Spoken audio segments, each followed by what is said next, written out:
Qu'est-ce que vous Je ne comprenez? sais pas lesquels, je suis pas sûr. Ça. Ouais, je ne sais pas lesquels, il doit avoir une idée quand même. peux pas Qu'est-ce que le vous dire. comprenez de ça? Est-ce que si on rentre dans les cas individuels, ça sent mauvais pour un Samir Nasri quand on entend ça? Ou un Yohan Gourcuff? Bah, si il s'avère réel le fait que certains joueurs, et notamment plusieurs cadres, sont venus voir Didier Deschamps pour lui dire qu'il n'était pas, on va dire, intégré dans l'effectif, oui, là, c'est une vraie réflexion par rapport à Didier Deschamps, inévitablement. Et c'est là où on rejoint. C'est pareil, quand il dit je ne vais pas prendre spécialement les 23 meilleurs. Sinon, on va dire, dans ces cas, tu prendras, on va dire, que des grands techniciens, des super techniciens. Mais après, il faut des mecs, il faut des porteurs d'or, porteurs d'eau. Je veux dire, Didier Deschamps était un mec, je pense qu'il sait, on va dire, sa valeur intrinsèque par rapport à un Zizou. Mais un Zizou, je pense, est conscient du travail que Didier Deschamps faisait pour lui aussi. Ouais, mais Didier Deschamps était quand même un titulaire indiscutable. La grande difficulté dans un effectif, c'est que chacun sache où est sa place. Et ne revendique rien de particulier. Le truc, il est là. C'est si tu veux être décisif, si tu cherches qu'à marquer des buts, si tout le monde cherche à faire ça, il n'y a pas d'unité. Il y a une chose qu'il faut bien, quand on part pour une compétition aussi longue, parce que là, il est long. Hein, Ouais, c'est pas une sélection de 10 jours maximum. Et le dernier déplacement qu'on a eu à faire aussi long, c'était en 2010. Alors, quand on se souvient de ce qui s'est passé en 2010, parce que c'est pas comme un championnat d'Europe, c'est une Coupe du Monde. C'est beaucoup plus, on va dire, plus long.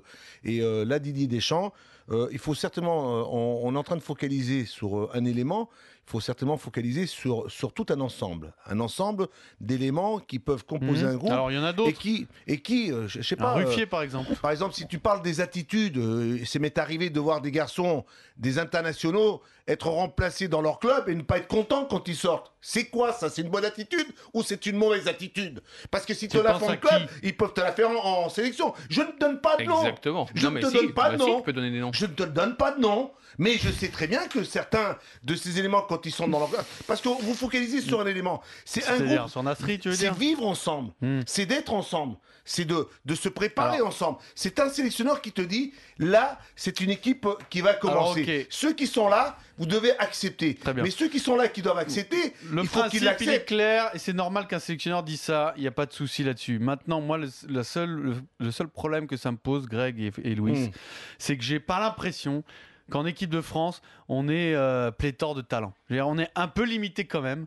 On n'a pas le réservoir de l'Espagne ou du Brésil. Alors, est-ce qu'on peut vraiment se permettre de se priver d'un Samir Nasri qui brille en club, on a un exemple en ce moment au d'un très Mathieu haut niveau. Valbuena qui a une valeur ajoutée en équipe de France? Pierrot, je t'écoute depuis Moi, c'est tout à l'heure. ça la seule question que je me pose. Depuis tout à l'heure, vous êtes en train de... Sur Samir Nasri. En vous On a écoutant, focalisé dessus, ouais. on est en train de focaliser sur un élément. Mais c'est normal, Louis. Si je prends le groupe C'est là... normal, parce que les 23, c'est 23 individualités pour former un groupe. Il y en a qui étaient en 2010 sur les 23. On est d'accord? Tu es Oui, d'accord avec bien moi? sûr. Hein? Ouais, Non, mais ouais. attends, je te regarde droit Oui. dans les yeux. Il y en a qui étaient en 2010 là-bas. Et Samir, il n'y était pas. D'accord? Ouais. Alors on peut arrêter un peu. En 2012, il y était. On peut toujours aussi... ok, alors, il y en a d'autres aussi. C'était pas lui parce que...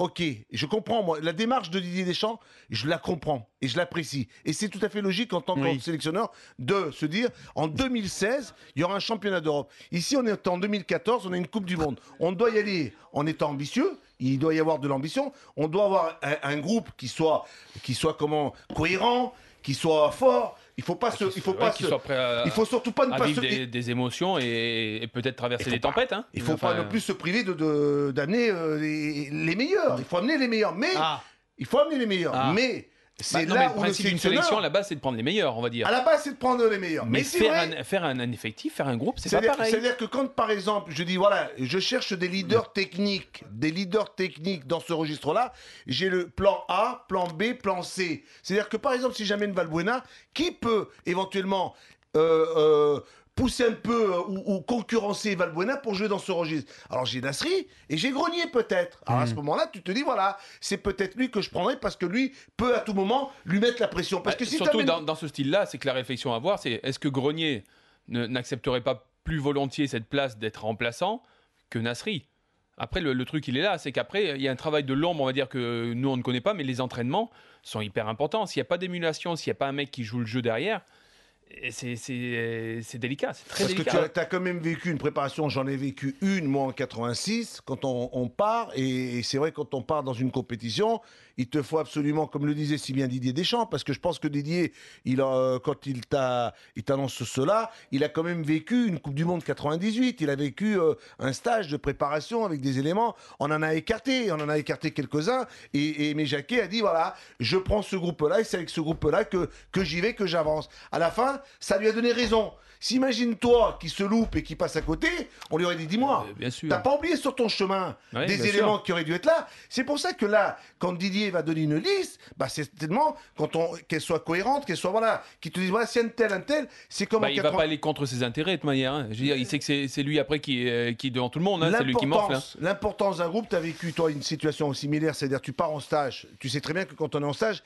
là il y a de la compétition, il y a de la concurrence. Moi aussi, je l'ai vécu en 86. Je me suis tapé à l'entraînement. Tu avais Jean-Pierre Papin, il mettait des tacles à tout le monde. Il voulait jouer, ben c'est normal, parce qu'il était jeune. Et toi aussi, tu pars, tu es dans une sorte de concurrence. Et est-ce que quand on est dans ces stages, on commence à se dire, moi j'ai envie de jouer et je suis prêt à tout pour jouer. Oui, non, mais après, c'est ça, voilà, c'est qu'il faut qu'il y ait une émulation, mais en même temps, il faut qu'il y ait une prise de conscience aussi bien pour celui qui est titulaire que pour celui qui est remplaçant. Il ne faut pas que celui qui est remplaçant l'un respecte se l'autre. barre en plein milieu du stage parce qu'il n'a pas voulu grimper en haut d'une montagne quand même. Hein. Là, je crois qu'il est en train de te demander. Non, celui qui s'est barré, il avait grimpé la montagne. Celui qui s'est barré, c'est parce que justement, son concurrent ne voulait pas grimper. Ouais. Voilà, on est c'est vrai, ça c'est un épisode important dans un exemple. C'est pour ça que je suis en train de te dire, il faut que le titulaire respecte le remplaçant et que le remplaçant ne fasse pas n'importe quoi par rapport au groupe et accepte cette place de remplaçant. Tu regrettes toi d'être parti ou pas? Pas du tout. Non, parce que tu estimais que Fabien Barthez jouait pas le jeu. Voilà. D'accord. Et après coup, tu t'es pas dit ça a foutu le bazar, etc. Très sincèrement, moi, quand je parle, je suis persuadé qu'on peut me changer. Sauf qu'en fait, la liste, il y a un moment où elle est définitive et tu peux plus la modifier. En l'occurrence, ce sera le 2 juin. À partir du 2 juin, il pourra plus la changer.